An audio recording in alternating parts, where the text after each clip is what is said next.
Okay, so I'm going to switch here. And do that. Okay, so what I want to do is work a few problems out of chapter 15. This is about sound. So we've talked about waves and we've kind of given you the setup of what waves are. And I'm going to talk now about specifically sound waves, which are longitudinal waves. They're waves that are compression waves created by the vibration of, it could be air molecules, it could be liquid molecules. Sound can travel through any medium. It just varies to the speed that it travels. So we're going to use the simplest form of that, which is air. And we're going to just acknowledge the fact that it can travel through other mediums and other gases. And that's why you hear, like when your voice sounds funny when you have helium, a helium balloon, or suck in helium from a balloon. So what we're going to do today is we're going to start out just talking about wave speed, and then we'll look at loudness, and then we will talk about a little bit about, we'll go back and pick up just a little bit about standing waves from the previous chapter. Okay, so we're going to start in chapter 15. All right, and we're going to start with problem number 15. Okay, so this is chapter 15, problem 15. Okay, all right, so it says a sinusoidal wave has a period of 0.2 seconds and a wavelength of 2 meters. What is the wave speed? So this is a very straightforward problem. We just have to remember the wave speed equation. The wave speed equation said that the speed of a wave, and this is how fast it propagates through the medium, okay? This is not how fast the little oscillators are going. For that, we have to use calculus, but this is just how fast the wave moves through the air or moves through the medium. It's just the frequency of that wave times the wavelength, okay? So frequency, remember, is the number of oscillations per second, and then the wavelength is the distance between two identical points of the wave. So the time for one complete, or the distance for one complete oscillation. We need frequency to be in hertz. So if it's got any kind of prefix or anything on it, you need to get rid of that. Like if it says gigahertz, you need to turn that into 10 to the 9th hertz. Okay, you can't leave it as gigahertz. And then wavelength needs to be in meters. So if it's in centimeters or kilometers or something, you've got to convert it. Okay, so it says here that the period of the wave is 2 seconds. And then the wavelength of the wave is 2 meters. Now, I could write this equation in terms of period, but I never remember to do that. So I just need to remember the relationship between period and frequency. So the relationship between period and frequency is period is 1 over the frequency, okay? So that means my frequency is 0.5 hertz, right? Because if I take 1 over 2, I get 0.5. So V is equal to 1 over 2 seconds gives me 0.5 hertz. And then lambda is 2 meters. So the speed of the wave is really easy. It's just 1 meter per second. Okay, so that would be our speed through the medium. So the speed of sound, the speed of the water wave, whatever that is. So the main thing is you just have to remember to make sure this needs to be in meters. If you're given period, it needs to be in seconds, because remember, hertz, 1 hertz is a cycle per second. So just make sure you convert on that one. Okay, we're going to go on and do another one now. Okay, so we're going to talk about intensity level. So intensity level is the decibel level. If I talk to you about sound intensity, I don't have a good handle for like a 1 watt per square meter sound. And so I need to have a reference frame that is a little bit easier for my brain to wrap around. So that the decibel scale gives us a rating scale in numbers that our brain sort of comprehends. The human brain has a really hard time with lots of zeros. Okay, so really big numbers or really small numbers are kind of hard for us to wrap our brains around. So the decibel scale is a manageable scale for us to be able to kind of determine what the loudness is. So if I told you I have a 1 watt per square meter sound, that doesn't tell me a lot in my brain. But if I tell you I have 120 decibel sound, that's pretty loud. So we're going to look at problem number 40. Okay. Problem number 40 says, what is the sound intensity level of a sound with an intensity of 3 times 10 to the negative 6 watts per square meter? Okay, so I'm looking for the decibel level. Decibel level is intensity level. So when you see those words, intensity level, that means I want to find decibels. Okay, now they give me the intensity of the sound that I'm interested in. So that is 3 times 10 to the negative 6 watts per square meter. Okay. The other thing that I know is when I'm talking about decibel level, I have to relate it to the sound level that the human ear can normally hear, and that's called the threshold of hearing. That's a constant. Okay, so for the normal human ear with no damage, the lowest level of intensity that it can detect is 10 to the minus 1 times 10 to the minus 12 watts per square meter. Okay, so that is our reference level, basically. So this is called the threshold of hearing.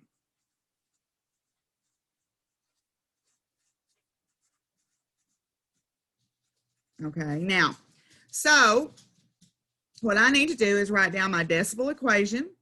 All right, so beta, the intensity level, which is given in decibels, is equal to 10 times the log base 10, and then it's just the ratio of the intensity that you're given to the threshold of hearing. Okay?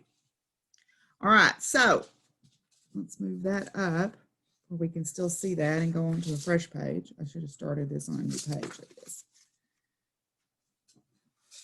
Okay, so I've got this equation here, beta in decibels.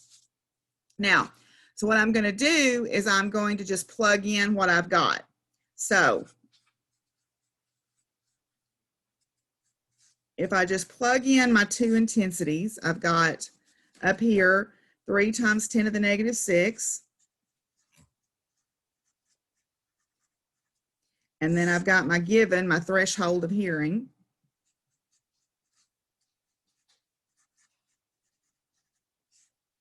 Okay, the first thing I notice is that my units completely cancel. Okay, then if I remember how to do division with powers, my life gets pretty easy. Okay, so you can plug this in your calculator if you want to, and that's fine. But I just remember that when I'm dividing things with exponents, I subtract. So 3 divided by 1 is 3. Okay. Then I've got 10 to the negative 6 minus, or I've got 10 to the negative 6 and 10 to the negative 12. So the way that works is that would be negative 6 minus negative 12.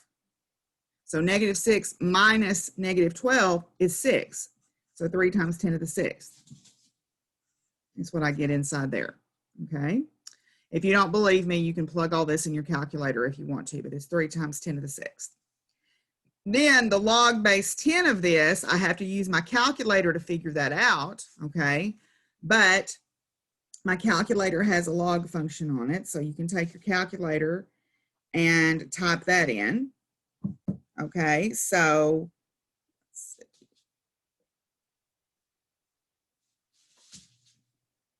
You type that in real quick and take the log. So for my log, I got 6.477. Oops. So when I take the log of that, I get 6.477. Okay. So that's just the log base 10. You just put that in your calculator and then you multiply that by 10 and you get 64.77 decibels. Okay. So that's not a terribly loud sound, in other words, 64.77 decibels. Okay, so that would be your intensity level. Okay, so all you're doing is you're starting with your equation, which is a logarithmic equation. Beta in decibels is 10 times the log base 10 of this ratio. You take your ratio first, then you just use the log function on your calculator. Okay, then you have to, what makes it the decibel scale is this extra 10 outside here. Okay, there's something called the Bell scale where that's not present, it's just log of the number. But the decibel scale is where you multiply by 10. So this is the typical hearing sound or hearing reference level that we're used to, is the decibel scale. Okay. All right, so there's those ones. Let's go on and work another one.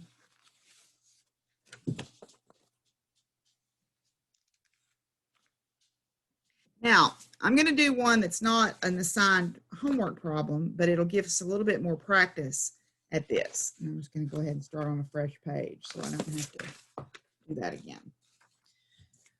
Okay, so this is another decibel level problem. Okay, it says, this is problem number 45. It says the African cicada is the world's loudest insect, producing an intensity level of 107 decibels at 0.5 meters.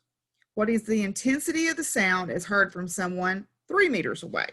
So we're going to have to use the same equation, but in a slightly different way. So they give me the decibel level is 107. Okay. And that is at a distance, and we'll just call that R1 of 0.5 meters. Okay. Then they want to know what is the intensity, not the level, but just the intensity in watts per square meter from someone standing at a distance of 3 meters away. So this is the distance 1. My distance 2 is going to be 3 meters.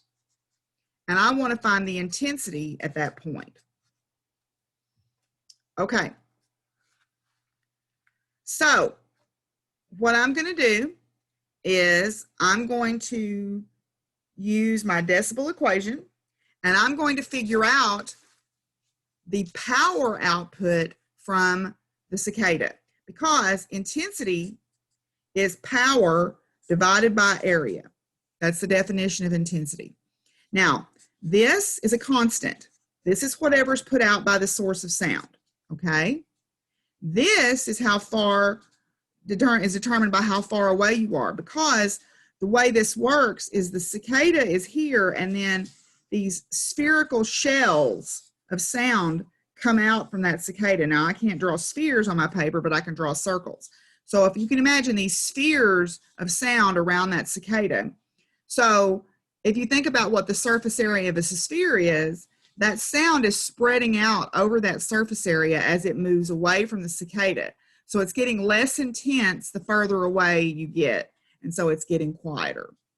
Okay, so I have to remember that this is a sphere, but I don't want the area of the sphere. I want the surface area of a sphere. So I have to kind of remember what that is.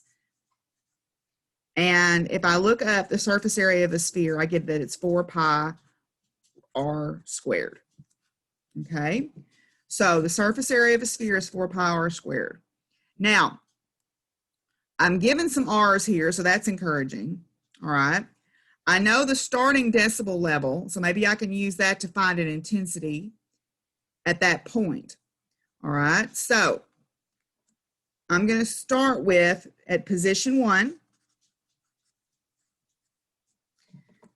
Okay, I'm going to start with that, and I'm going to say, okay, beta in decibels is equal to 10 times the log base 10 of the intensity at that point divided by the threshold of hearing. Okay, so now I'm going to take this equation and work it the opposite way that I did in the previous problem. So I'm given my beta, which is 107, and that's equal to 10 times the log of the intensity I'm looking for over the threshold of hearing. I'm just going to leave that like that for now. Okay, so now The first thing I need to do is divide this 10 over. So I'm going to divide 10 on both sides. Okay, so when I do that, I get 10.7. Now, this beta or this decibel unit that's in here, I just kind of stuck that in there so I can make that go away. I can just drop that. We don't get to do that very often, but this is an empirical unit that we just stuck these units on. So I can just say goodbye to the decibels. And then that's the log of the intensity over the threshold of hearing. So now I need to get rid of this log. The way I do that is raise everything to the 10, power 10. So I get 10 to the 7, or 10 to the 10.7 is equal to 10 to the log, just makes it cancel out. So I've got the intensity over the threshold of hearing. Now, if you don't remember how to do this, you just need to go in the back of your book, and there's some math review there that will remind you of how to cancel out logarithms and all that stuff. So the first thing I'm going to do is work this part out. I'm going to find 10 to the 10.7.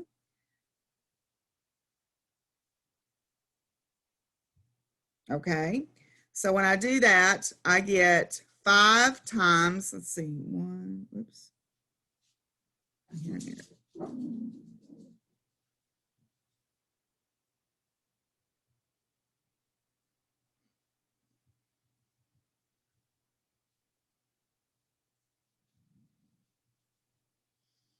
Okay, so 1, 2, 3, 4, 5, 6.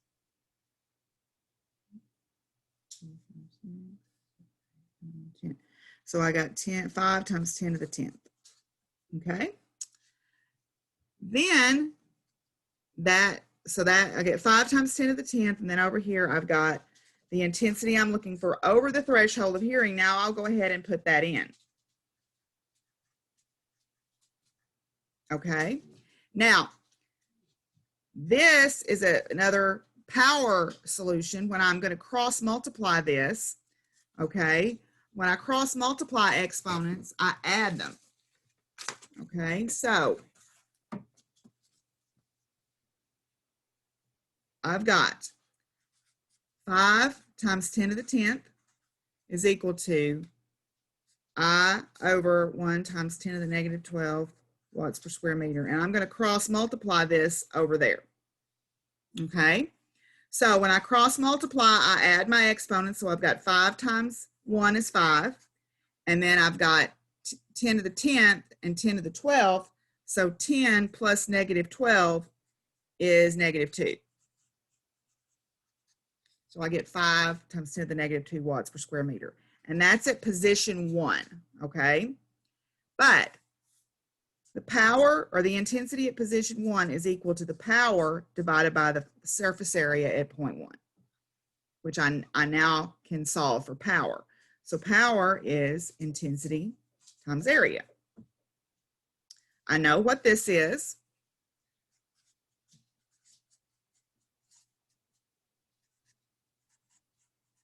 Okay, and I know that my surface area at the first position is going to be 4 pi times r squared, which was, my r was 0.5. So I'm going to work all that out and get the power. Now, I don't have to go back to the decibel equation because the definition of power is always going to be intensity over area. So the power, since it's a constant, whatever I solve for, it's equal to the intensity 1 times area 1, but it's also equal to intensity 2 times area 2. Okay? It's also equal to the intensity at the second location times its area. Now I know what power is because I just solved for it.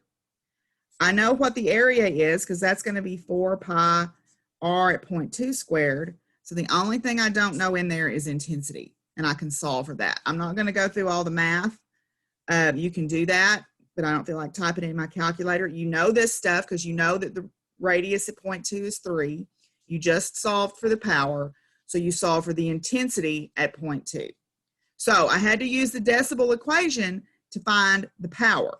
Okay, that gave me the power because that's the thing that stays constant, is the power output from the cicada or whatever's creating the sound.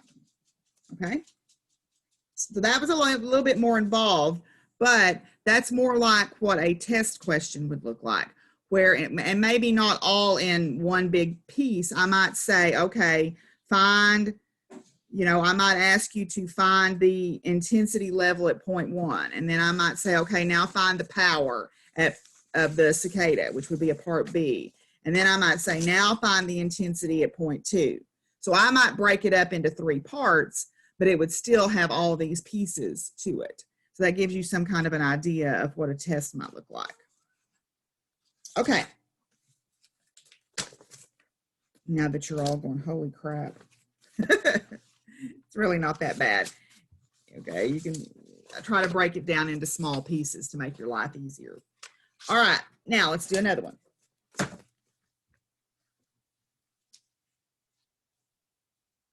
Okay, let's look at the Doppler effect. Okay, the Doppler effect. Now, we've got some equations for the Doppler effect, and those are, they look like, they give you all the different ones for a moving source and a moving observer and so on. And they're going to be different depending on if it's the source moving or the observer. Okay, so the problem I want to look at is problem number 51 in this chapter.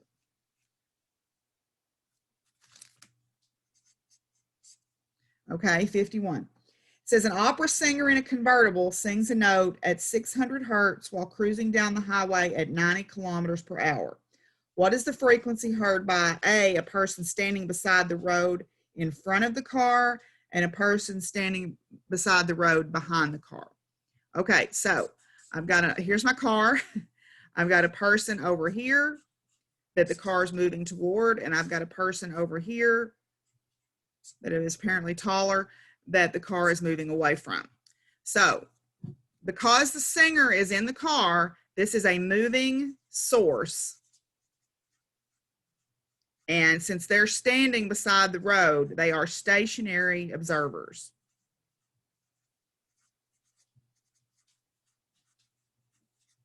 Okay. The person number, we'll just call them person number 1. They are moving toward person number 1. Okay.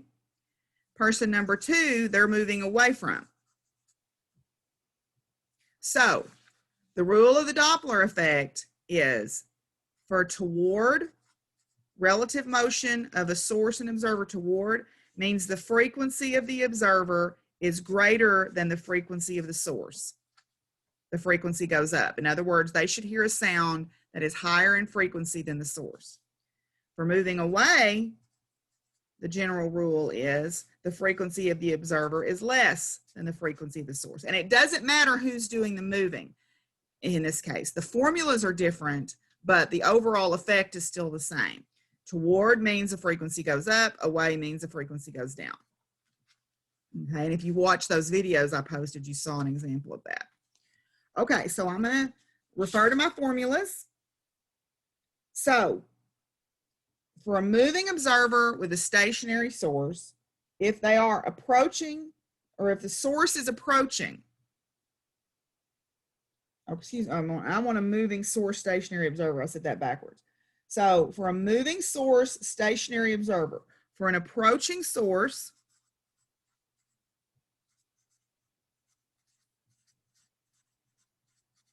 I want to use the equation that says F plus, they use plus to indicate approaching, is frequency of the source divided by 1 over 1 minus the velocity of the source over the speed of sound. Now, here's the thing. This is the speed of the source. So don't get that confused with V sub S being the speed of sound. This is the speed of sound.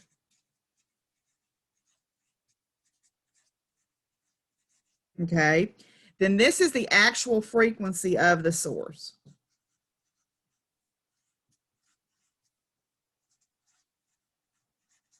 Okay, all right, so I've got all that more or less. Now, in this case, the book doesn't tell me the temperature, so I can't solve for the speed of sound, but I figure they say, okay, just if it's not told to you, use this value for the speed of sound. So if they don't tell you what the speed of sound in air is, use the default of 343 meters per second. Okay. That's not always true, but this is going to be our default value. So if I don't tell you a value on the test, or that's not what you're trying to solve for, default to 343 meters per second, because that's the speed of sound in whatever room temperature air is, which they consider room temperature air to be 20 degrees Celsius. Okay. All right. So now I know the speed of sound. I've got to find the speed of the source. Well, they tell me the speed of the source is 90 kilometers per hour, but I don't like kilometers per hour. So the first thing I need to do is turn that into meters per second. So just a quick review of how to do that. 1 kilometer is 1,000 meters, and 1 hour is 3,600 seconds. So we multiply all that out to get our speed. And I got 25 meters per second. Okay, so I can't do anything with kilometers per hour, so I have to convert this first. Okay, I have to convert that first. Okay, so now I've got my numbers.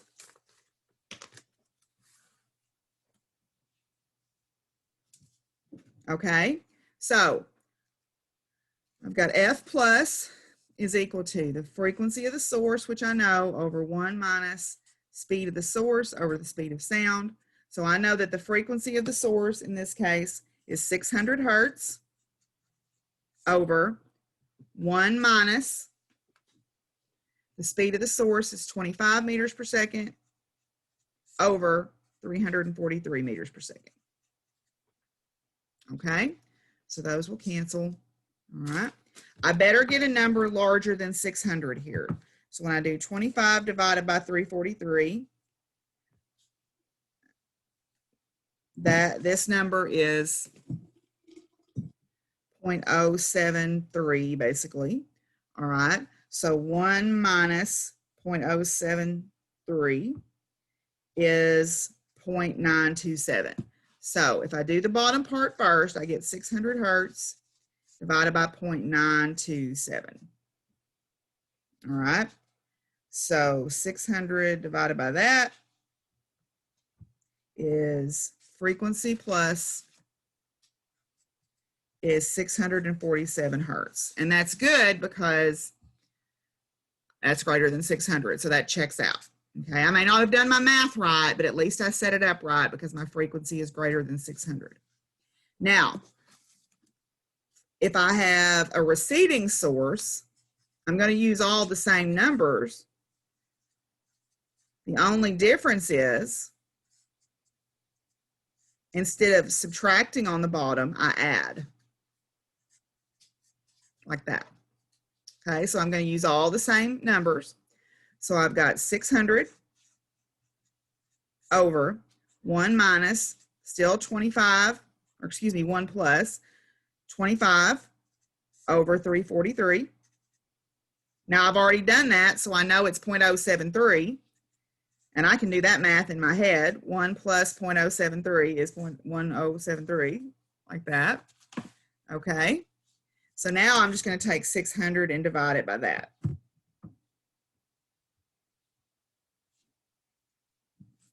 And I get 559 hertz, which is less than 600, which tracks, okay? Because I said that if I was a receding source, I should hear a frequency lower than 600, which I do, okay? All right, so you're using the same numbers. The only difference is for an approaching source, your equation is 1 minus the value on the bottom, and for a receding source, it's 1 plus. Now, if you have a moving observer, say the car was stationary and the people were maybe walking toward it or walking away from it, then that would be a moving observer and a stationary source. So you use the other set of equations that are given in the Doppler effect section, okay? But you still use them in exactly the same way, okay? You still use them in exactly the same way to, you still use the frequency of the source, you still have to solve for the speed of the source in meters per second, and you still have to use the speed of sound either as given or you may have to solve for it first. Okay. All right. So what I want to do now is go back into chapter 14 and maybe look at, or wait, where am I going? Oh, no, I want to go into chapter 16. Excuse me, I went the wrong direction, and look at some standing wave problems. So we're going to move on now to chapter 16.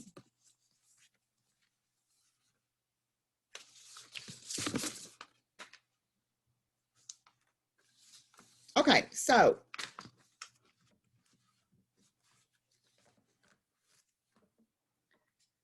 I want to look at chapter 16, and I want to look at problem number 15. So this is chapter 16.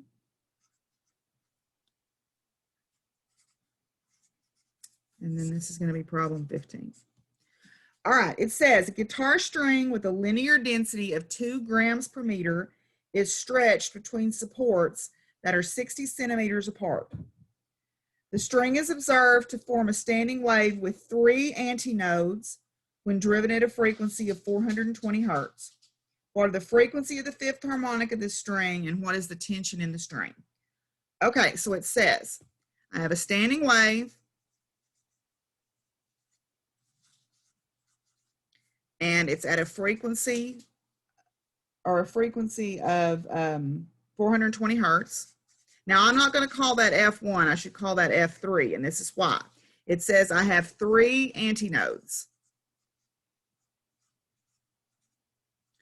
So remember when we talked about the footballs last time? What that means is between the 2 ends, which I know are nodes, there's 3 footballs. That's what 3 antinodes mean. Because my antinodes are the widest part. So there's 1, 2, 3. Okay. So what that tells me is this is the 3rd harmonic of this string.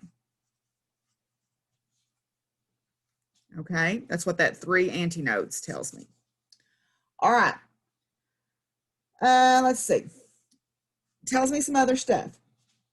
It tells me that the linear density of the string, mu, is 2 grams per meter. I don't like grams, so I'm going to immediately just say that's 2 times 10 to the minus 3 kilograms per meter. Okay. It tells me that the length of the string is 60 centimeters. Well, I don't like centimeters either, so that's going to be 0.6 meters. Okay. Then it says that, and they gave me the frequency of 420 hertz. So the first thing that I'm going to do is I'm going to go to my equation for the symmetric boundary conditions, or the string fixed at both ends. Okay, so the equation for that standing waveform is F sub n is equal to NV over 2L, where N is 1 or 2 or 3 or whatever whole number I want to put there. Okay, now the length stays a constant, but I know what it is. The harmonic number is how many ever footballs I have. The thing that I know is going to be the same between the case that they've given me, which is n equals 3, and then they're asking me for n equals 5. That's going to be V. V is going to be constant for all my different harmonics. Okay? Now,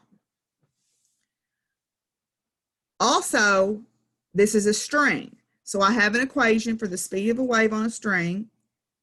Okay? The speed of the wave on the string is the square root of the tension force divided by the linear density. That was given in your notes. Okay? All right. So that's the stuff that I know. Now, I have a couple of choices. What I can do is I can realize that V is going to be constant here, and I'm going to find F for the new position. So the way that I'm going to do that is I'm going to first solve this equation for V. So V is equal to, just cross multiply, frequency of the harmonic times 2L divided by N. So I've just rearranged this equation to solve for that. Now I'm going to solve for V, because that's going to be the same. I'm going to use my information from the 3rd harmonic. to solve for V. All right. So if I do that, then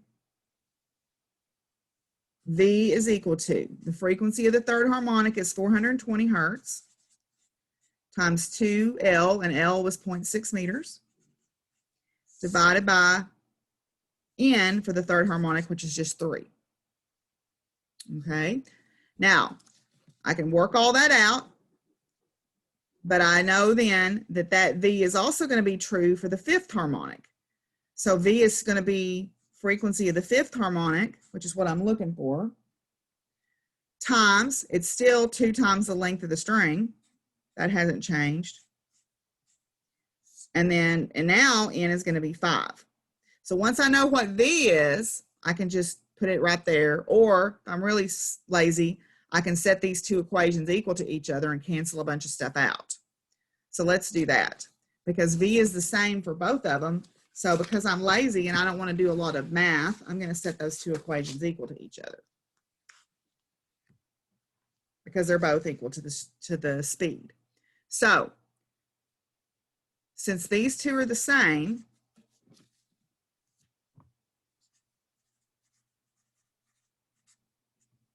I can set them equal. All right, so let's do that. So I've got 420 hertz times 2 times 0.6 meters over 3 is equal to my unknown frequency, which I'm solving for, times 2 times 0.6 meters over 5. And look, I didn't even have to multiply those out because they're on both sides and they cancel.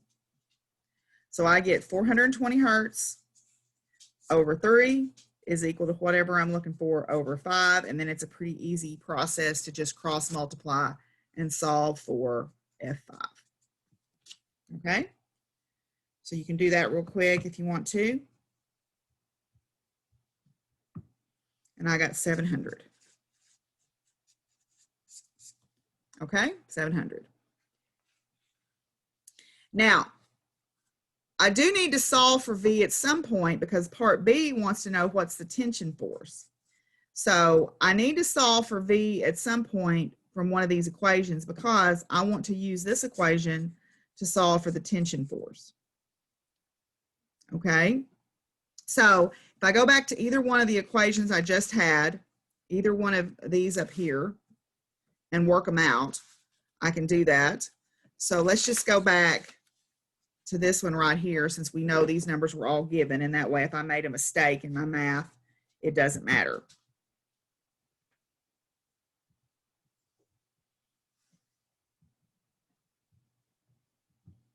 I got the speed from this equation right here when I worked it out to be 168 meters per second. Okay, so I just multiplied this equation out. All right, so I know from part A that my speed is 168 meters per second. Okay, I know my linear density because it was given is 2 times 10 to the negative 3 kilograms per meter. Okay. Now, I need to solve this equation for the tension force, so I need to square both sides. So I've got V squared is equal to Ft over mu. Then if I rearrange this, I get Ft is equal to V squared times mu. Okay, so I know all that stuff. So Ft is equal to 168 meters per second, and that's squared. And mu is 2 times 10 to the negative 3rd kilograms per meter. And now I just need to multiply all that out.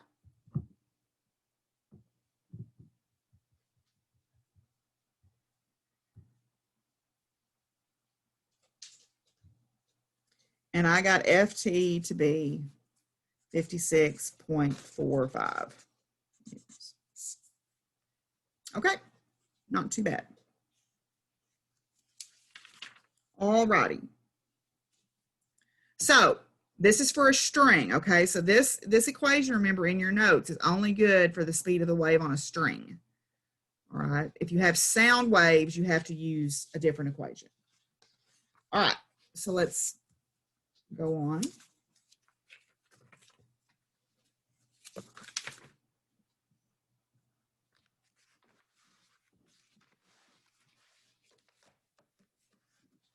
All right, so it says, let's do number 27. See, if you show up for these sessions, I do a lot of your homework problems for you. Isn't that good? All right, it says a drainage pipe running under a freeway is 30 meters long. Both ends of the pipe are open, and the wind blowing across one causes the air inside to vibrate. If the speed of the sound on a particular day, this particular day, is 340 meters per second, what will be the fundamental frequency of air vibration in this pipe? And then there's some other parts too, so we'll go on to those in a minute. So they tell you the length of the pipe is 30 meters. It's open at both ends. So it's the symmetric boundary condition that we talked about. Okay. And then it says on part A, it says today the speed of sound is 340. So they gave it to you there. You didn't have to solve for it. Okay. It says what will be the fundamental frequency of the air vibration in this pipe? So fundamental frequency tells you that we want to find F1. Okay, where n equals 1. That's what the fundamental is. So I've got the equation that says frequency, since it's open at both ends, I'm going to use F sub n is NV over 2L, where n is equal to 1, 2, 3, so on. Now, if it had said it was closed at one end, I would have to use the other equation. Okay, I use the one that's got the 4 on the bottom, and then these numbers are odd. But here it said it was open at both ends. Okay, so the fundamental frequency is F equals 1, so n is equal to 1. They've told me what the speed is. They told me what the length is, so I just need to plug in all those numbers and solve. Okay, so if I do that, my phone keeps going to sleep here. I get the fundamental frequency is 5.67 hertz. Okay, now you might ask yourself, is that a sound people can hear? And the answer to that would be no, because we can only hear down to 20 hertz. So this is not a sound that we would notice. We would maybe feel the vibration in the ground, but this is not a sound that we can hear with our ears. Okay. And that's the second question. It says what? Oh, no. It says, and in the second question, it says, what is the frequency of the lowest harmonic that would be audible to the human ear? Okay, so I have to find the first frequency that's greater than 20 hertz. Well, greater than or equal to 20 hertz. Okay, so if you remember how this works, all the higher frequencies are the whole number multiples of the fundamental. So I just have to find the first number that I can multiply by, or multiply by 5.67, that gives me a number greater than 20 hertz. Okay, and I have a cat fixing to jump across here, so that's why the screen just shook. All right, so I'm simply going to take 20 and divide it by my fundamental, 5.7 or 67, and it gives me 3.5. So what that tells me is, oops, the lowest fundamental that I can multiply by, if I take this and take 20 hertz and divide it by 5.67, I get 3.5. The ratio is 3.5. So what that tells me is 3 is not enough. Okay, so my next whole number then, my next whole number is going to be 4. Excuse me, that's not what I want to write. The n is going to have to be 4 to be heard. So the lowest frequency that I can hear is F sub 4 is 4 times 5.67. Okay, so 4 times 5.67, and I get 22.68 hertz. That's the lowest frequency sound that will generate, and that's the 4th harmonic. Okay. Okay. And that's real easy if you remember this relationship right here. Now, the last part says, what will happen to the frequency in the later afternoon as the air begins to cool? Okay, so that means I need to remember what the relationship is between temperature and the speed of sound. Okay, so as the air begins to cool, so the temperature is dropping. All right, so if I remember that my equation for the speed of sound in air is 331 plus 0.6 times the temperature in Celsius. So I'm not having to work this out. I'm just have to ask myself, as this number goes down, what happens to this number? It's also going to go down. So the speed is going to decrease. Can't spell, decreases as the air cools. Okay, so if the speed decreased as the air cooled, if I go back to my equation that I was using to find the frequencies, F sub n is equal to NV over 2L, where n is equal to 1 or 2 or 3 or whatever. If this number decreases, the length's not changing and n's not changing. So if V is decreasing, what's going to happen to F? Since it's in the numerator, it's also going to decrease. So frequency also decreases.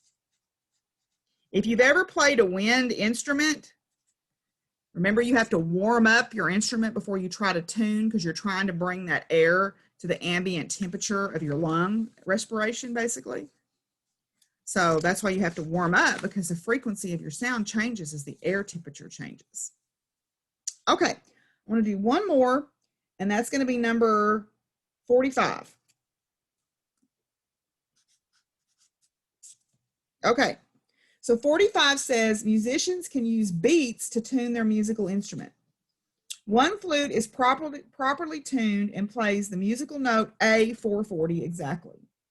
A second player sounds the same note and hears that her musical instrument is slightly flat, which means her frequency is too low. Playing at the same time as the first flute, she hears 2 loud, soft, loud beats per second. What is the frequency of her instrument? Okay, so frequency 1 is 440 hertz. I know that frequency 2 is less than frequency 1 because they said she was flat. So her frequency is slightly too low. Okay. They told me that the beat frequency is 2 hertz. Okay. So the definition of the beat frequency is the absolute value of the difference between the 2 frequencies. Okay. In this case, this is the larger frequency.